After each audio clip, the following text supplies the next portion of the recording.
Hai guys, ini adalah video kedua dari tips beli mobil bekas BMW E30 M40. Buat kalian yang belum lihat video bagian pertamanya nih, kalian bisa lihat, linknya ada di kiri atas gua. Setelah kalian lihat, nah barulah kalian bisa lanjutin ke bagian kedua dari tips beli mobil bekas BMW E30 M40 ini. Simak terus ya.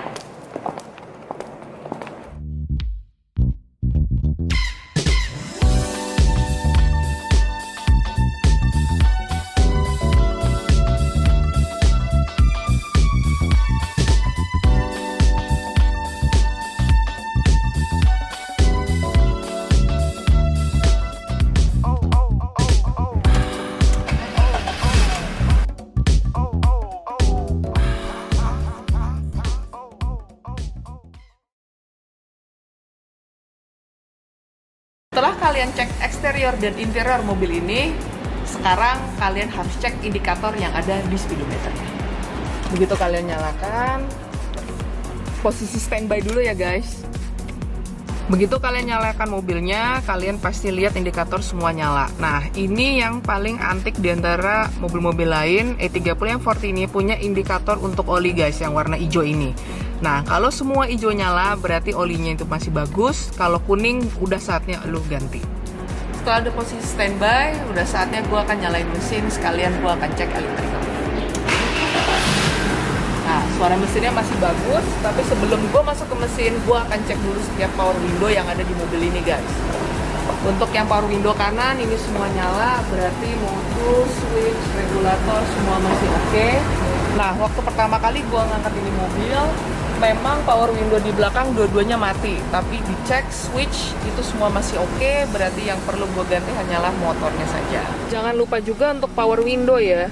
Setiap lu nyalain mobil, ini lampu untuk pencetan power window tuh pasti nyala. Nah, ini tuh apa ya? Nah, ini sebenarnya adalah pencetan kalau lu mau matiin power window-nya. Kalau gue electrical masih jalan, mungkin kalau kalian cari electrical ini masih jalan ya itu oke lah. Mumpung kalian ada di dalam nih, nggak ada salahnya kalian langsung cek electrical yang ada di mobil ini. Seperti contohnya adalah lampu. Ini lampu kecil, ini lampu besar. Kalian nanti bisa lihat langsung di luar lampunya ini nyala atau enggak. Begitu juga dengan fog lamp-nya. Nah, indikasinya apa sih kalau misalkan lampu lo nyalain? Nah, ini lampunya nyala nih guys, ya kan? Karena ini terang jadinya nggak terlalu terlihat, tapi ini bisa menandakan kalau elektrikalnya berjalan normal. Pada saat lo nyalain, lo akan ngerasain getarannya dan udah saatnya lo buka kap mesinnya. Bentuknya ada di sini guys. Nah, ini kita keluar, sekalian juga kita akan ngerasain apakah si mobil yang akan lo beli ini cukup sehat, apakah ada getaran, atau mungkin yang lebih parah, apakah ada rembesannya. Oke, yang pertama lo rasakan itu adalah mobil ini bergetar atau tidak. Kalau mobil ini ada getaran, ya ini bisa jadi dari mesinnya ataupun dari engine mountingnya. Lo harus cek lagi kepada si penjual apakah ini pernah ada masalah di mesin.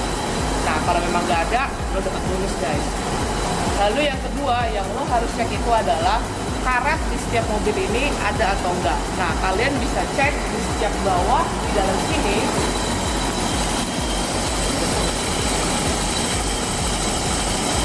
Apakah ada karetnya? Susah, kalian bisa ngelihat di bawah sini nih guys. Biasanya di bawah aki kalian bisa ngelihat ada karet atau enggaknya. Ini adalah problem utama di E30 M40. Lalu jangan lupa kalian harus cek mesin ini rembes atau enggak. Caranya gimana? Nih ada di sini guys. Kalian harus cek seal markingnya ini masih bagus atau enggak. Nah, kalau ini enggak ada sama sekali. Masalah yang lain di E30 M40 yang mungkin nggak banyak orang tahu itu adalah masalah idle up. Apa sih itu idle up? Idle up itu adalah pada saat posisi mobil standby, gas itu tiba-tiba naik turun sendiri. Nah, di mana sih itu letak masalahnya? Biasanya guys, air flow-nya ini bermasalah. Ini adalah air flow. Kadang ada yang kotor, kadang memang ada yang rusak. Ini kalian harus benar-benar teliti memeriksanya. Dan jangan lupa juga cek karat di bagian sini. Karena apa? Di sini tuh banyak oli. Nah, kalau sampai oli ini rembes atau bocor, ini alhasil karat itu pasti kelihatan ada di bawah situ. Untuk kalian tahu mobil ini benar-benar bocornya parah banget atau enggak, ya mau nggak mau kalian harus nolong kayak gua. Nah, contoh, kalau misalkan radiator ini bermasalah guys, itu pasti ada tetesan air pas di depan sini. Ingat ya, di depan bukan di belakang. Karena kalau di belakang itu berarti tetesan air AC. Terus yang kedua, kalau bermasalah dengan oli mesinnya, itu pasti akan ada tetesan di sebelah agak ke belakang sini dan juga di tengah-tengah. Karena apa? Kalau yang di tengah-tengah itu berarti ada packing olinya yang harus lo ganti. Ya, syukur-syukur cuman ganti packingnya doang lah ya. Lalu, lu jangan lupa juga cek untuk minyak-minyak yang lain seperti minyak rem, ya kan? Kalian harus cek juga. Kalau ada rembesan ataupun ada tetesan, pasti kelihatan di bawah sini. Intinya mah, kalau lu beli mobil bekas, lu harus berani ngolong dan lu harus berani cek-cek yang ada di bawah sini. Setelah kalian ngelihat mesinnya ini cukup oke atau enggak ya, kalian yang kedua yang cek itu adalah AC performance kayak gimana. Karena ya tahu sendiri kan, Indonesia itu negara tropis, nggak ada AC, mati lu.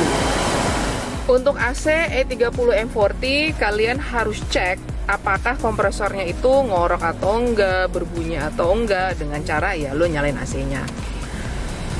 Nah, ini suara kompresornya ya gue bilang halus karena apa? Gue udah sempet restore AC-nya, gue ganti beberapa parts untuk kompresornya dan bagusnya evap gue tidak ada masalah. Yang paling orang-orang bermasalah ini adalah ya ini switch 2 ini nih. Wah, harganya asik banget nih bro.